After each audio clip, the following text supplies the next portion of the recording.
A housing subsidy, like the Section 8 Housing Choice Voucher, can help some people find an affordable place to call home. When you have a voucher, a city or county housing authority helps pay some of your rent. This means that people who have a voucher must follow all the rules of the housing authority, as well as any lease they've signed with their landlord. This video explains some of the most important rules that you must follow if you don't want to risk losing your voucher. To see how the Section 8 voucher program works, let's follow the story of Celia, who is learning about it for the first time. When she received her voucher, she met Jana, who works at the housing authority and manages her case. Celia learned she could ask for an interpreter if she needed one. She learned that it's always better to ask questions of her case manager if she didn't understand something about the housing authority rules. Before Celia found a new place to rent, Jana gave Celia a deadline. Celia learned that she would have only 60 days to find a place, get her application accepted, and then get the place inspected and approved by the housing authority, or the voucher would expire. Jana told Celia that she could ask for an extension for 30 more days, but she would have to ask for the extension before the deadline. After the voucher expires, it's too late. Jana also told Celia about subsidized rent. Celia learned that she would only have to pay about 1/3 of her monthly income in rent, and the housing authority would pay the rest, but only up to a certain amount, called the payment standard. For Celia and her son, the payment standard was $1,200. That meant that Celia tried to find a place that was below $1,200 so her rent would be as low as possible, about 1/3 of her income. Celia looked at lots of different apartments over the next few weeks. She had to apply for more than one and almost gave up hope. Finally, Celia filled out an application and the landlord, Joe, approved it.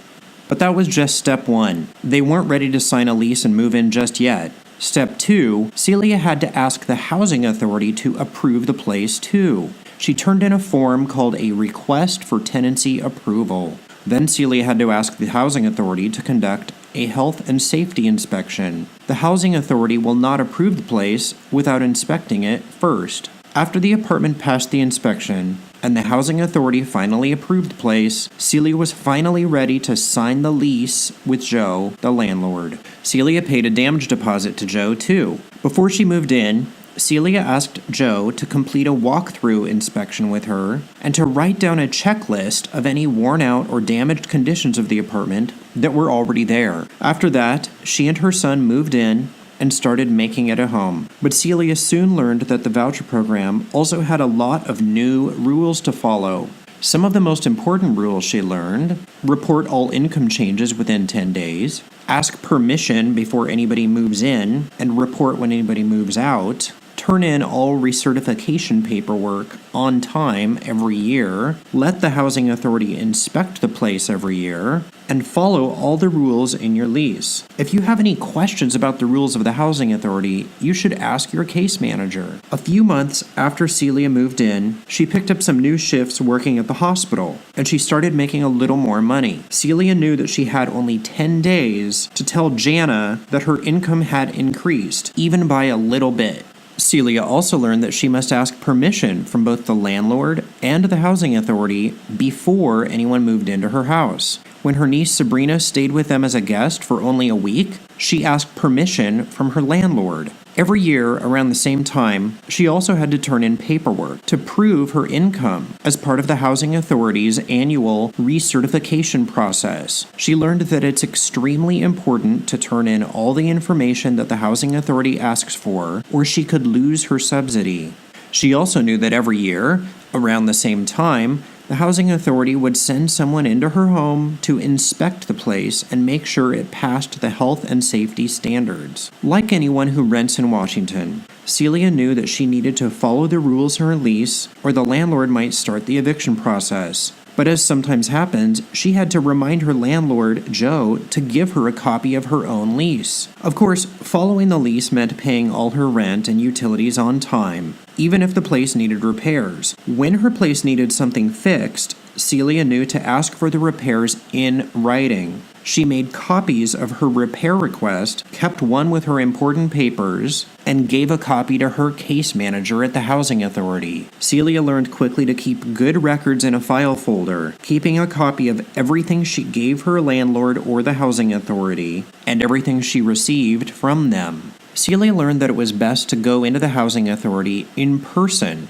to submit paperwork. She made sure to make copies and asked the person at the front desk of the housing authority to stamp her copies with a date and the word received on them, just in case the paperwork got lost or misplaced at the office. She also learned that if the housing authority is planning on terminating her subsidy, they are supposed to send a written notice and allow her to ask for a hearing. She knew that if she got one of these notices, she should try to get legal help right away. So she did her best to follow all the rules of her lease and the housing authority's rules, and she learned that the voucher was her key to a safe, decent, and affordable home. To find written materials with much more detailed information on this and other legal issues, visit washingtonlawhelp.org. If you are low income, you may qualify for free legal help from the Northwest Justice Project. Call 211 if you live in King County, or call the CLEAR hotline at 1-888-201-1014 from anywhere else in Washington State. This video was made in June 2017. The laws may have changed since that time. This video gives general information only. Your situation may be very different from those presented in this video. This video is not a substitute for talking to an attorney about your unique situation. It doesn't create an attorney-client relationship, and it cannot predict or guarantee an outcome in any legal proceeding.